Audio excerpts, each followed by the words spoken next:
Yeah, very good afternoon to all of you.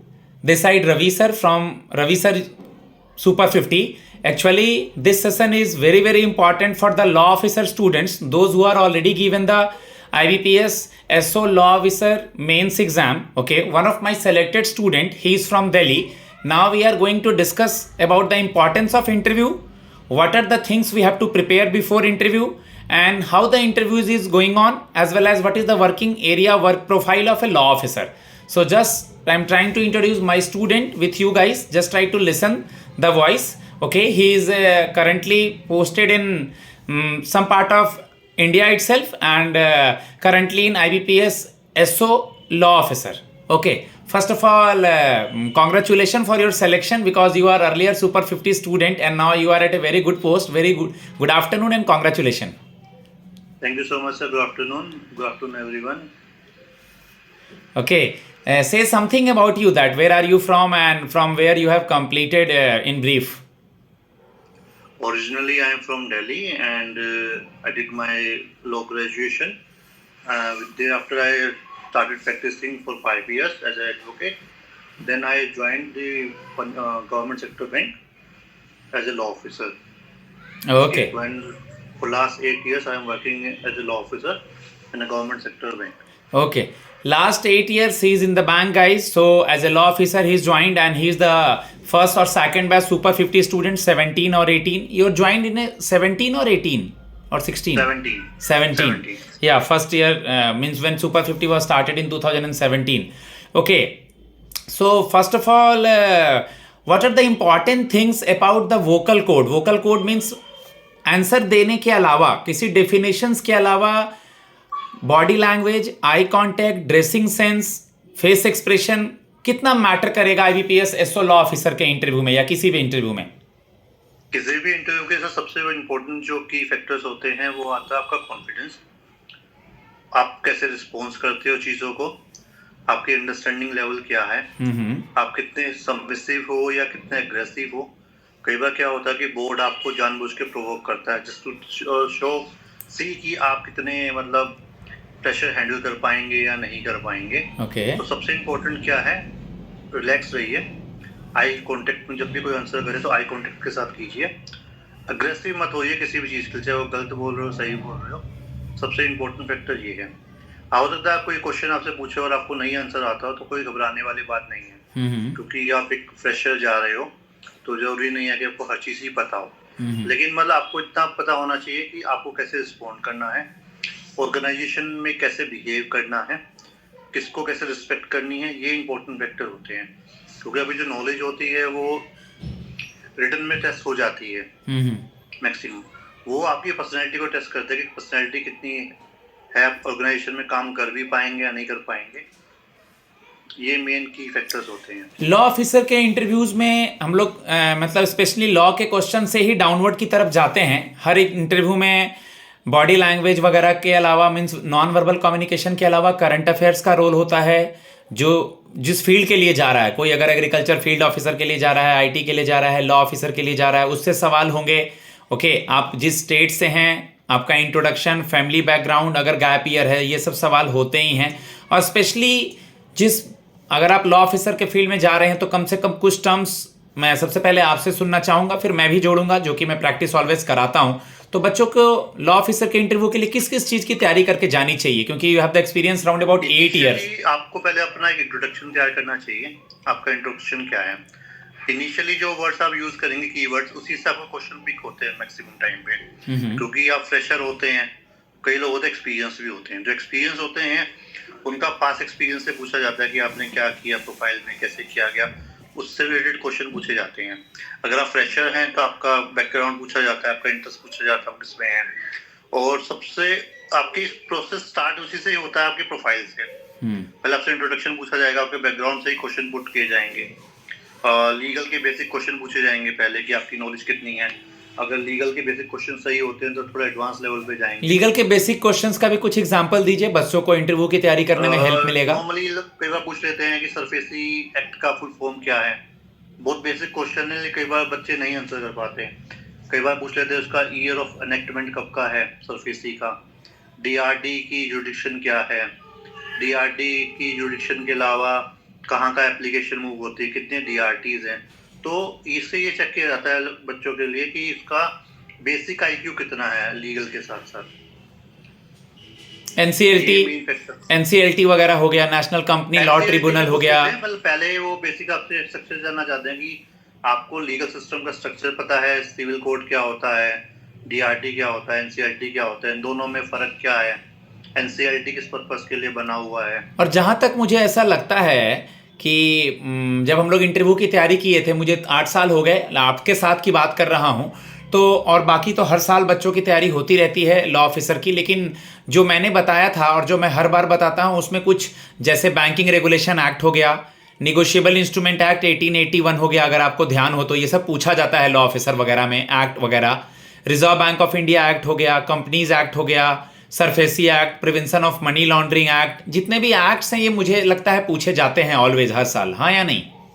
Sir हाँ, maximum इन्हीं से question आते हैं और कई क्वेश्चन कॉन्ट्रैक्ट एक्ट से आ जाता है क्योंकि वो बेसिक सिविल कॉन्ट्रैक्ट एक्ट और उसमें चीजें जरूर आता है। और कई बार क्वेश्चन हमसे सीबीसी से पूछ लिया जाता है कि बेसिक कमेंट ऑर्डर्स क्या हैं, रूल्स क्या हैं, ताकि उसको ये आइडिया हो कि रिकवरी सूट्स कैसे फाइल होते हैं। कई बार एफआईआर बैंक में फाइल की जाती तो एफआईआर का फॉर्मेट पूछ लेते हैं आपसे, बेसिक 138 के निगोशिएबल इंस्ट्रूमेंट से पूछ लेते हैं ताकि चेक बाउंसिंग का क्या होता है, उसके जुडिक्शंस क्या हैं।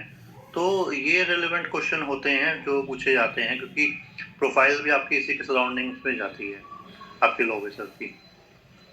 ओके, तो अगर थोड़ा सा हम लोग और इसमें डीप में जाएं तो जैसे अभी जो चीज़ें करंट में है, अगर हम लॉ को करंट से भी कनेक्ट करें, जैसे कोलेजियम सिस्टम न्यूज़ में है करंट से, तो ये सब क्वेश्चन बन सकता है। सब पूछने को पूछा जा सकता है। मेन जो प्रोफाइल घूमती है कि स्केल 1 इनिशियल फ्रेशर्स के लिए होता है, तो इसमें आपकी लीगल नॉलेज को ही ज्यादा प्रिविलेज दी जाती है। लेकिन हाँ, करंट अफेयर क्योंकि कुछ बेसिक से सवाल तो बिल्कुल पूछ सकते हैं क्योंकि कॉलेजियम सिस्टम बिल्कुल बेसिक हो गया, आर्टिकल 370 हो गया, उसके बाद आपका अभी एक और आपने सुना होगा chief justice of India Sanjeev Khanna नए बने हैं, ठीक है। जैसे मेरा इंटरव्यू था तो मुझे उस टाइम पे डिमोनेटाइजेशन हुआ था रिसेंटली। हाँ, 2016 में डिमोनेटाइजेशन हुआ था। इंटरव्यू के टाइम पे, इंटरव्यू होने के लास्ट स्टेज पे उन्होंने मुझसे डिमोनेटाइजेशन के ऊपर कम से कम 5 से 7 क्वेश्चन पूछे गए थे जो कि मेरे प्रोफाइल से रिलेटेड नहीं था, लेकिन उन्होंने जो जानना चाहते थे कि मेरा व्यू क्या है। एक बार अगर आपको याद हो रहा हो तो बैक फ्लैश पीछे जाकर के आपके इंटरव्यू में आपसे क्या क्या पूछा गया था, एक बार बच्चों को बताइए। मेरे इंटरव्यू में रैपिड फायर राउंड हुआ था एकदम से, मतलब इनिशियली क्वेश्चन। कितने मिनट तक चला था इंटरव्यू? इंटरव्यू शायद 15 से 20 मिनट चला था, ठीक है। और उसमें 30 to 32 क्वेश्चंस पूछे गए थे। 30 क्वेश्चन बहुत होता है। हाँ, उसमें रैपिड फायर राउंड से, क्योंकि 6 लोग पैनल पे थे, जीएम हेड कर रहे थे उस पैनल को, और उसमें से कम हर एक आदमी एक क्वेश्चन पूछ रहा था इमीडिएटली 1 by 1, जिसमें प्रैक्टिकल सिनेरियो भी थे, डीआरटी सरफेसी के बारे में, थ्योरेटिकल एस्पेक्ट भी पूछे गए थे, और एग्जांपल देके पूछा गया था कि अगर इस सिनेरियो में आप होगे तो क्या करोगे। तो मतलब क्वेश्चन कैसे भी आ सकते हैं, क्वेश्चन जरूरी नहीं है कि वो प्रैक्टिकली आए या थ्योरेटिकल आए, दोनों चीजें आपको पता होने चाहिए उस चीज के। एक बार आपसे ट्रांसफर प्रॉपर्टी एक्ट का क्वेश्चन पूछ लिया गया था कि फॉर एग्जांपल उन्होंने पूछा था कि क्या ग्रोइंग क्रॉप्स जो होती हैं क्या वो मूवेबल एसेट है या इमूवेबल है। तो बहुत बेसिक क्वेश्चंस हैं ये जो कई बार लोग नहीं पढ़ के जाते हैं, पढ़ना चाहिए। वो बेसिक नॉलेज टेस्ट करना चाहते हैं कि आपकी फाउंडेशन कैसी है लीगल में। बिल्कुल, लास्ट ईयर मेरे कुछ स्टूडेंट थे, अब जैसे मुझे याद आ रहा है कि जैसे फॉर एग्जांपल उनसे पूछा था अटॉर्नी जनरल का नाम, सॉलिसिटर जनरल का नाम, ठीक है, क्योंकि ये लीगल से रिलेटेड चीजें हैं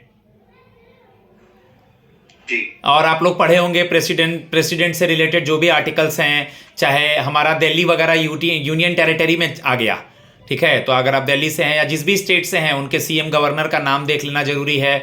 और आपने सुना भी होगा, जो भी गाइज मेरे सुन रहे हैं, अभी आपने देखा कि बैंकिंग भी पढ़ के जाना होता है। अभी मॉनेटरी पॉलिसी में बदलाव आया है, 0.25 करके सीआरआर रिड्यूस होगा। संजय मल्होत्रा नए गवर्नर बने हैं, संजय मल्होत्रा आरबीआई के नए गवर्नर बने हैं जी। इससे रिलेटेड सवाल हो सकते हैं। तो करंट अफेयर से भी बहुत सारे सवाल होंगे गाइस, आपके प्रोफाइल से रिलेटेड सवाल होंगे। लॉ ऑफिसर के फील्ड में क्या काम होता है, बैंक में एक लॉ ऑफिसर का क्या काम होता है, ये बच्चों को बताइए, इसका बेसिक बच्चों को पता होना चाहिए। सर, लॉ ऑफिसर की मेन जो प्रोफाइल होती है वो सराउंडिंग होती है आपकी रिकवरी के लिए। क्योंकि for the bank against the bank जो भी केसेस होते हैं, मैक्सिमम केसेस होते हैं रिकवरी के। तो इसके लिए बच्चों को बेसिक स्ट्रक्चर पता होना चाहिए सीपीसी का, कि सिविल कोड कैसे वर्क करता है, कौन कौन से रिलेवेंट ऑर्डर्स हैं जो उसके लिए हम सूट फाइल करते हैं, रिकवरी सूट्स। देन डीआरटी की जुडिक्शन 20 लाख से ऊपर की है तो डीआरटी में फाइल करते हैं, कितनी डीआरटीज हैं, कैसे कैसे वो वर्क करती हैं। ओए क्या होता है, कई बार पूछ लेते हैं ओए की फुल फॉर्म बता दीजिए, और ओए बेसिकली तो ओरिजिनल एप्लीकेशन, काफी लोग उसको ये आंसर नहीं दे पाते हैं। तो छोटी छोटी जो चीजें होती है ना, ये बहुत मैटर करती हैं आपकी, ये बेसिक स्ट्रक्चर आपको पता होना चाहिए। कई बार वो पूछ लेते हैं कि डीआरटी में सूट फाइल होता है, तो बेसिकली डीआरटी में सूट फाइल नहीं, तो डीआरटी में ओए फाइल होती है, ओरिजिनल एप्लीकेशन। तो छोटे से क्वेश्चन ऐसे ट्विस्ट करके देते हैं ना कि बच्चा कंफ्यूज होता है कोई भी। और आपसे सरफेसी पूछ लेंगे, सरफेसी का 13-3, 13-2, 13-4 कब देते हैं, क्या प्रोसीजर है। एक रिसेंटली जजमेंट आया था बहुत फेमस, जिसपे वो बोला गया था कि आपका जो रिडम्पशन का राइट होता है from the date of publication of notice होता है, वो बहुत रिसेंट जजमेंट और बहुत अच्छा जजमेंट है। तो वो पूछ लेते हैं इस चीज के लिए। तो यही सब छोटे छोटे फैक्टर्स होते हैं, इस पे देखा जाता है कि जो आ रहा है कैंडिडेट वो कितना अवेयर है रिसेंट के बारे में, मतलब पब्लिक से कितना टच में रहता है, न्यूज में कितना अपडेट रहता है अपनी चीजों को। Updation, law is all about updation, जितना अपडेट करोगे अपने आप को उतनी आपकी नॉलेज। बिल्कुल बिल्कुल, जो भी करंट में चेंजेस वगैरह आए हैं। और सबसे रिसेंट अभी जो सबसे इम्पोर्टेंट क्वेश्चन हो सकते हैं, वो अभी 3 न्यू एक्ट अमेंड किए गए हमारे, बीएनएस, बीएनएसएस और एविडेंस एक्ट को जो अभी आए हैं। तो उस पे बहुत सारे क्वेश्चन आ सकते हैं कि क्या एडिशन हुआ है, क्या वो जो 3 अमित शाह ने जो 3 एक्ट लाए थे ना। हाँ जी हाँ जी, क्योंकि उसमें काफी रिवैम्प कर दिया एक्ट्स को, और इसमें काफी चीजें डाली गई हैं, नई चीजें, जैसे electronic video, audio video mode है, बहुत सारी चीजें ऐसी नई चीजें इंट्रोड्यूस की गई है। तो वो जरूर पढ़ के जाएगी, ताकि इससे ये होगा कि जो भी कैंडिडेट जा रहा है वो लीगल के साथ साथ अपने आप को लीगली अपडेट भी रखते हैं अच्छी। बिल्कुल, यानी कि गाइस कहने का मतलब आप लोग को सर ये बता रहे हैं कि बेसिकली आपका जो प्रोफाइल है उस प्रोफाइल को पढ़ करके जाएं। जैसे एक छोटी सी बात, अगर आप लीगल पढ़े होंगे, अभी आपने भी सुना होगा कि अभी ये स्टैचू में चेंजेस आया है। ये जो स्टैचू है जिसमें आंख में पट्टी बंधी हुई होती थी, ठीक है, तो इसमें भी कुछ बदलाव लाए गए हैं। तो इससे रिलेटेड चीज़ें भी सवाल में इंटरव्यू में सवाल रह सकते हैं। तो सबसे पहले कॉन्फिडेंट बहुत मैटर करता है, और जैसा कि सर ने बताया गाइज आप लोग को, आप लोग उसको फॉलो कीजिए। और अभी कुछ क्वेश्चन पे हम लोग और जिक्र करेंगे। तो बच्चों को अभी रिजल्ट एक चीज और ऐड करूंगा जरूर, क्वेश्चन आए या ना आए नर्वस नहीं होना, फेस पे स्माइल बनी रहनी चाहिए आपके जी। क्योंकि देखिए जो इंटरव्यू लेता है आपका वो बहुत नॉलेजेबल होता है, कई सालों की सर्विसेज होती हैं, आप बिल्कुल फ्रेशर होते हो, तो उस चीज़ के आगे कोई प्रेशर में नहीं आना चाहिए। इस चीज़ को नहीं आता है तो पोलाइटली बोल दीजिए कि सर मुझे नहीं पता है, या जैसा भी है, मतलब ब्लफ करने की कोशिश ना करें कि मतलब कुछ ऐसा करने की दिखाएं जो आपको लगे कि मैं मैनिपुलेट कर रहा हूँ चीज़ें या कर रहे हैं। वो एक बहुत बड़ा फैक्टर होता है, ताकि उनको ये ना लगे कि इंसान ऑनेस्ट है अपने चीज़ों के लिए, आता है नहीं आता सब सीख लेते टाइम के साथ। ऑनेस्टी जरूर शो होनी चाहिए आपकी, आपका ये शो होना चाहिए कि आप हम्बल हैं, चीज़ें सीखना चाहते हैं, चीज़ों को सुनते हैं, समझते हैं और अच्छे से बिहेव करते हैं ऑर्गेनाइजेशन में। वो एक बहुत बड़ा फैक्टर है सिलेक्शंस का। बिल्कुल। पैनल में जहां तक मुझे याद है 4 से 5 लोग होते हैं जी। ओके। पैनल में सर डिपेंड करता है, 4 से लेकर 6 लोग तक होते हैं। और एक पैनल में जो मेंबर होता है वो पर्टिकुलरली इसलिए बिठाया जाता है कि वो आपकी साइकोलॉजी रीड करे आपकी, कि आपकी साइकोलॉजी क्या है। अच्छा, एक इम्पोर्टेंट फैक्टर बताता हूँ मैं आपको। जब इंटरव्यू अटेंड किए जाते हैं तो बहुत सारे बच्चे क्या होते हैं जो मल्टीपल एग्जाम्स अटेंड कर रहे होते हैं, अपेयर हो रहे होते हैं मल्टीपल में, एसएससी में, जुडिशरी में, बैंकिंग में, सब कोई अपना ट्राई करता है कि जहाँ भी जॉब लग जाए। बिल्कुल। तो कभी भी इंटरव्यू में ना ये नहीं बोलना चाहिए, कभी भी नहीं बोलना चाहिए कि आप ये एग्जाम भी दे रहे हो, वो एग्जाम। बिल्कुल, मैं बच्चों को सिखाता हूँ, बिल्कुल जो सर बता रहे हैं गाइज, बिल्कुल मैं उस पर एक लाइन बीच में ऐड करूंगा। आपको बोलना है कि आप बैंकिंग के फील्ड का ही एसओ का पेपर दे रहे हैं। हाँ, तो वो पूछेंगे आपने जुडिशरी क्यों नहीं की, तो कुछ भी रीजन दिए, ऐसा ना शो हो कि हाँ सर मुझे बेटर मिल गया तो मैं चला जाऊंगा। तो अगर ये आपका होता तो आपका वही चांसेस खत्म हो जाते हैं सिलेक्शन के, क्योंकि उनको लगता है कि बच्चों को सिर्फ एक अपॉर्चुनिटी चाहिए जॉब के लिए, जॉब मिल गई फिर वो बेटर ट्राई करेंगे, बेटर मिल गए तो वो छोड़ के चले जाएंगे। इन चीज़ों पे मैं इससे क्या बच्चों को होता है? गाइड करूंगा, इन चीज़ों पे गाइड करूंगा, वो बच्चे फॉलो करेंगे. Guys, you are from anywhere in India. First of all, language is not a barrier.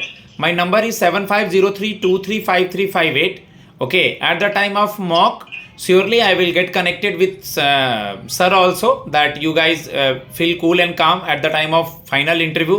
Okay, we have conducted mocks also, and just try to listen this session, read daily newspaper, HR related questions, as well as your, either you have completed your LLB, LLM, whichever you have completed, your college related information, your native place related information, your introduction. And sir, I want to ask one thing, that if somebody is not giving the answer of 2 or 3 questions, some students are worried about it, but the confidence matters a lot. Yes or no? Of course, sir. Confidence matters most because they expect from the interviewer point of view, Yeah. the person should be responsive, submissive. It's okay if you don't know the answer of any question or whatever so be. Yeah. तो कोई वो tension वाली चीज नहीं है. अगर आप 4, 5, 6 कभी नहीं दे पाते हैं आंसर, कोई बात नहीं, लेकिन कोशिश कीजिए आप कॉन्फिडेंट रहें. And guys, don't take tension about these type of question, that it's a pan India job, how will you manage, because I will there for you guys for situational question answers, because nowadays I know that पूछा जाता है आपसे, वो बहुत frequently पूछा जाता है. Yeah. कि अगर मान लो दिल्ली में इंटरव्यू है, आप चेन्नई भेज देंगे, तब चले जाओगे, कैसे मैनेज नेवर से करोगे? No, always say I am ready for any post. मतलब उनको ये ना लगे कि आप पोस्टिंग के लिए चूजी हो या होम पोस्टिंग ही चाहते हो, या वो होम पोस्टिंग ही चाहिए. बिल्कुल. मतलब हर किसी के लिए कंफर्टेबल होनी चाहिए पोस्टिंग के लिए. क्योंकि गाइज आजकल पोस्टिंग्स मतलब कहीं भी हो रही है, लेकिन कुछ समय के बाद वो लोग अपने घर के पास बुलाते हैं, पोस्टिंग्स वगैरह होती है, but initially you have to say, and इस तरह के वर्ड्स नहीं बोलने हैं, like job security, job safety, it's a government job. Yes और नो सर? जी सर, बिल्कुल. These are prohibited words. Panel को ये नहीं लगना चाहिए कि आप जॉब छोड़ के चले जाएंगे या आप इसको लाइटली ले रहे हैं. उनको लगना चाहिए क्योंकि वो बैठे इसलिए हैं लोगों को सेलेक्ट करने के लिए और लोगों को छांटने के लिए. हाँ सर, आप कुछ बोल रहे थे. देखिए, जो इंटरव्यू में जाते हैं तो मान के चलिए काफी लोगों को बीट करके जाते हैं ढंग से, तो उनका जो प्रोस्पेक्टिव होता है वो यही होता है कि जो भी कैंडिडेट आएगा हमें इंटरव्यू देने के लिए, वो सिंसियर हो, हमारी जॉब को सीरियसली ले, और जिस ऑर्गेनाइजेशन गोल को वो ले रहे होते हैं उसको कैटर कर पाए हमारे सर्विसेज देके हमें. गुड. उनका मेन पर्पस यही होता है. वो ऑर्गेनाइजेशन यही बोलते हैं, we are not education institution, कि हम आपको सिखाएं फिर आपको छोड़ के चले जाओ. तो मतलब इस तरह का एटीट्यूड कभी भी इंटरव्यू के आगे ना दिखाएं कि हम सिर्फ सीखने आए हैं, नॉलेज लेने के लिए आए. नहीं, आप काम करने के लिए आए, बेस्ट ऑफ योर एबिलिटी. आप ऑर्गेनाइजेशन को बेस्ट वे पॉसिबल में हेल्प करेंगे, असिस्ट करेंगे, अपनी नॉलेज का यूटिलाइजेशन करेंगे. ये मेन फैक्टर है आपके सिलेक्शन का. बेयर एक्ट से रिलेटेड क्या सवाल हो सकते हैं, क्योंकि मैं पहले भी बच्चों को पढ़ने के लिए बोलता हूँ, तो आप बेयर एक्ट से बेसिक डेफिनेशन पूछी जा सकती है कि जैसे फॉर एग्जांपल कॉन्ट्रैक्ट क्या होता है, वॉइड कॉन्ट्रैक्ट्स क्या होते हैं. सरफेसी में कई बार पूछ लेते हैं हाइपोथिकेशन क्या होता है, हाइपोथिकेशन, प्लेज मॉर्गेज में डिफरेंस क्या होता है, प्लेज कहाँ डिफाइन किया गया है. आपके पार्टनरशिप एक्ट से पूछ रहे थे, कंपनी एक्ट से पूछ रहे थे कितनी मिनिमम रिक्वायरमेंट होती है, कंपनी की स्ट्रक्चर क्या है. कई बार आईबीसी से पूछ रहे थे कि आईबीसी की जो जुरिडिक्शन है वो क्या है, आईबीसी में इंसॉल्वेंसी और बैंक्रप्सी में क्या डिफरेंस है. तो बेसिक चीजें वही पूछ लेते हैं. अगर आपको बेसिक चीजें पता होता तो फिर वो एडवांस में जाते हैं कि चलिए आपको उसका आइडिया है, तो उस तरह से आगे भी आपको पता हो. इस तरीके से लिए जाते हैं. कई बार आपसे आपका एजुकेशन बैकग्राउंड पूछ लेते हैं कि आपने कहाँ से पढ़ाई की है, कहाँ के रहने वाले हो, आगे पेरेंट्स क्या करते हैं, ये भी मेजर क्वेश्चन आपसे पूछते हैं. क्योंकि आपका काफी बड़ा आपके रोल होता है आपकी पूरी लाइफ का, कि आपका क्या बैकग्राउंड है, आपकी कैसे परवरिश हुई है, ये भी बहुत ज़्यादा देखी जाती है. सर, बच्चों का ऑलरेडी मेंस हो चुका है, तो अगर मैं बात करूं तो जैसा कि आपको भी याद होगा 2017 में जब मैंने आपको 2017 में पढ़ाया था, या उसके बाद अब तक जितने बच्चों को मैं पढ़ाता हूँ, लास्ट ईयर मेंस हो गया है, तो बच्चों को मेंस का मार्क्स तो अब हम लोग चेंज नहीं कर सकते हैं. यस और नो?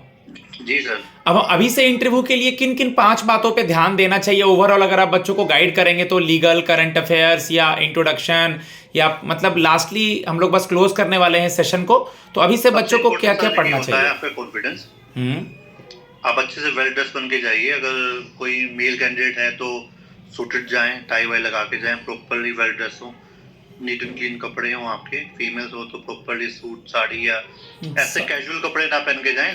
बिल्कुल, अगर साड़ी वियर कर पाती हैं तो साड़ी वियर कर लें, सूट वेयर करना है तो सूट वेयर कर लें। फॉर्मल अटायर होने चाहिए, आपका कैजुअल अटायर बिल्कुल भी नहीं होने चाहिए। ठीक है, सबसे इम्पोर्टेंट। दूसरा, आपका कॉन्फिडेंस आपका अच्छा होना चाहिए। चीजें आपको अगर आती हैं तो भी, नहीं आती हैं तो भी, फेस पे स्माइल होनी चाहिए।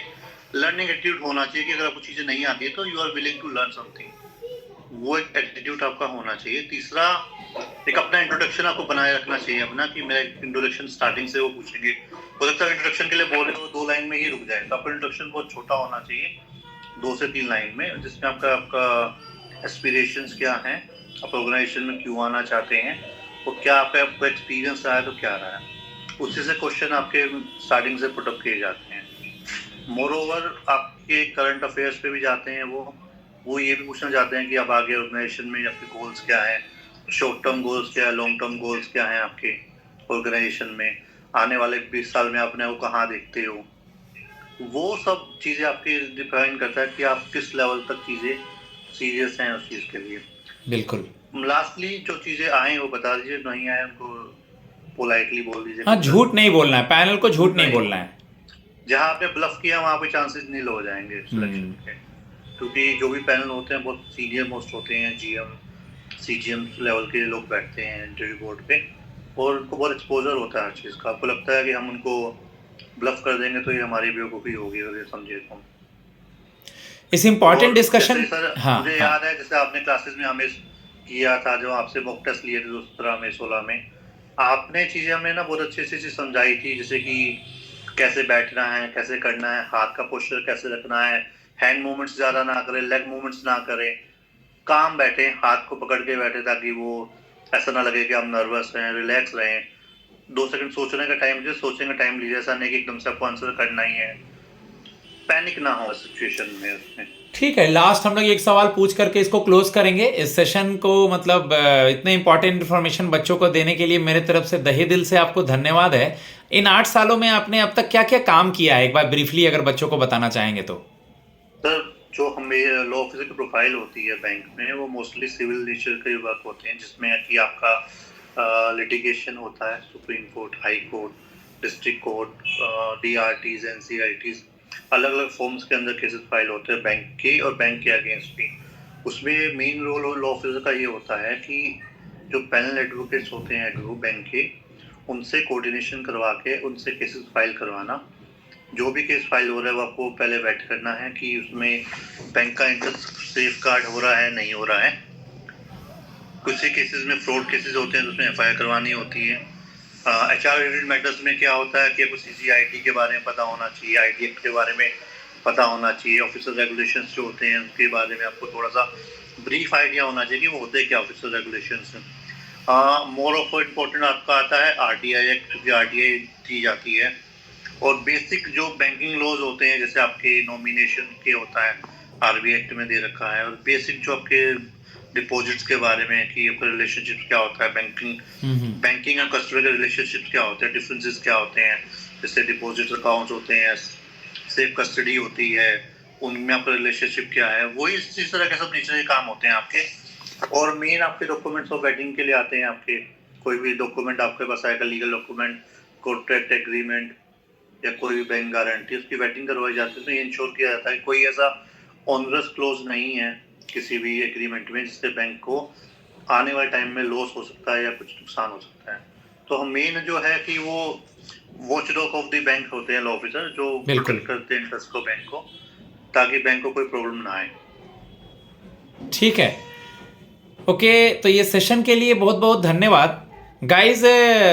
जैसा कि सर ने आपको समझाया, ओके, मुझे याद आता है कि IBPS के पहले ये दोनों फ्रेंड, इनकी एक फ्रेंड है, वो भी दोनों मतलब इंडिविजुअल भी सीट्स निकलते थे IBPS के अलावा। अगर 10 सीट 12 सीट तो ये लोग फिल करते थे, उसमें से एक सीट जरूर लेते थे, ये इनकी क्वालिटी थी। मैं बोला करता था कि प्राउड ऑफ यू गाइस, हाँ या नहीं? हाँ जी सर, आपने बड़ा मोटिवेशन दिया और आपसे हमने क्लासेस ली स्टार्टिंग में, जो काफी जैसे रीजनिंग की क्लासेस, रीजनिंग होती थी, मैथ्स होती थी, बिल्कुल। जो लॉ ऑफिसर के लिए, मतलब जो लीगल बैकग्राउंड के लिए उनके थोड़ा डिफिकल्ट होता है क्योंकि उनका बैकग्राउंड नहीं रहता, लेकिन आपके जो टेक्निक्स थे, चीज़ें थे, उससे हमें काफ़ी हेल्प मिली हमेशा समझने में, करने में। करंट अफेयर्स और फिनेंशियल जीए बहुत मैटर करता है। जो आपने हमें चीज़ें प्रैक्टिकल सिखाई वो शायद हमें नहीं पता थी कि ऑर्गेनाइजेशन में कैसे चलते हैं, कैसे होते हैं, वो आपकी वजह से काफ़ी सीखने को मिला। और हमसे ज़्यादा टेंशन सर को होती थी कि अरे ये कर लो ऐसे हो जाएगा, ये कर लो ऐसे नहीं होगा, दिक्कत हो जाएगी। तो ये फैक्टर रहे हैं मोटिवेटिंग हमेशा हर जगह पे, आपका सपोर्ट हमेशा रहा है। एट लास्ट सुपर 50 से क्या बेनिफिट मिला जो कि अदर जगह ये 101 टच नहीं मिलता है, तो सुपर 50 से एट लास्ट क्या बेनिफिट मिला, उसके बाद हम लोग ये सेशन को क्लोज करेंगे। सर सुपर 50 आपने एक बहुत अच्छा इनिशिएटिव शुरू किया बच्चों के लिए, उनके लिए जिनको गाइडेंस नहीं मिल पाती, क्योंकि जब हमने भी लॉ ऑफिसर की तैयारी करनी शुरू की थी तो काफ़ी लोगों को बैंकिंग में जो लॉ ऑफिसर होते हैं उनके क्या रोल्स होते हैं वो नहीं पता होता था। हमने भी अपने एक्सपीरियंसेस से आप लोगों से सीख के एग्जाम्पल, हमने बस ये रहा, आपने हमेशा मोटिवेट किया कि एग्जाम भरो, कोई भी आया करते रहो, सोचो नहीं, फेल हो रहे होने दो, एग्जाम देते रहो। जैसे हमने भी कम से कम 15 से 20 एग्जाम अटेम्प्ट किए और एक ऐसा स्टेज आया जिसमें हमारे सारे एग्जाम क्वालिफाई होने शुरू हो गए। एक उस स्टेज से जहाँ कुछ भी क्वालिफाई नहीं हो रहा था, उस स्टेज पे आ गए थे, सारे एग्जाम क्वालिफाई होने शुरू हो गए। गिव अप मत करो, एक बार, 2 बार, 10 बार एग्जाम दो, हमेशा सर की गाइडेंस में हमेशा रहो, अटेम्प्ट करते रहो, बेस्ट अपना दो। जहाँ तुम्हें लगता है एग्जाम दे के आते हो कि ये नहीं आता था, सबसे पहले उस चीज़ को आगे पढ़ो, ताकि इन फ्यूचर कभी वो चीज़ दोबारा आएगी तो ऐसा नहीं होगा कि आपको ना आती हो। यही आपकी इम्प्रूवमेंट होती है, यही आपकी लर्निंग है। जो चीज़ नहीं आती है उसको पढ़ो, दोबारा सीखो, और ये लर्निंग एटीट्यूड हमेशा रखो अपने लाइफ में, तभी आप ग्रो कर पाओगे, तभी आप जॉब में भी आप सो पाओगे। ओके, थैंक्स अ लॉट इस सेशन के लिए। और मैं बच्चों को बिल्कुल, जो भी मुझे कॉल कर रहे हैं या जो भी मुझसे इस सेशन को देखेंगे, मैं उनको प्रॉपरली अभी से गाइड करूंगा, क्योंकि रिजल्ट का वेट नहीं करना चाहिए हमें अगर फाइनल सिलेक्शन लेना है तो। हाँ या नहीं? हाँ सर, बिल्कुल। इंटरव्यू से बहुत इंपॉर्टेंट फैक्टर है सिलेक्शन में, क्योंकि इंटरव्यू में अगर आपके मार्क्स अच्छे आए हैं तो आपको सिलेक्शन इंश्योर हो जाता है। मोर ओवर आपका जो प्रेफर्ड, जो आपने बैंक भरा होता है, वो मिलने की चांसेस ज्यादा होते हैं। गुड। और हाँ, प्रेफर्ड बैंक से एक बात याद आई, बहुत अच्छा सवाल। उसके जो पहला प्रेफरेंस, दूसरा प्रेफरेंस आप डालते हैं, उसके बारे में देख लेना है, उसका टैगलाइन क्या है, उसका हेडक्वार्टर क्या है, उसका चेयरमैन क्या है, ये सब चीज़ों को मैं बताऊंगा। उसमें कोई बैंक मर्ज तो नहीं किया है, फर्स्ट नेशनलाइजेशन में आया था कि सेकंड नेशनलाइजेशन में आया था, इसका मोबाइल बैंकिंग ऐप क्या है, ठीक है, इसका बैंक का ओवरऑल एनपीए कितना है। ओके, मतलब ये सब चीज़ों को थोड़ा देख करके जाना है। बाकी इस सेशन के लिए बहुत बहुत धन्यवाद गाइज। अब मैं आप लोग को एक बात बताना चाहूँगा, अगर आप सेशन के लिए, क्लासेस के लिए, मॉक इंटरव्यू के लिए लॉ ऑफिसर का मुझसे कांटेक्ट करना चाहते हैं, मेरे पैनल से कांटेक्ट करना चाहते हैं, तो मेरा नंबर है 7503235358। आप लोग मुझे मैसेज कीजिए। Language is not a barrier, either English or Hindi is the language, so just text me. Super 50 gives the quality, and Super 50 is famous for, apart from UPSC, all interviews, regulatory bodies, okay, RRBs, IBPS, specialist officers, okay, Delhi DSSB, and all JJ, PA, SPA, all types of interview. Okay, so just text me. Okay, I am always there for you guys. Thanks a lot. God bless you. Namaste.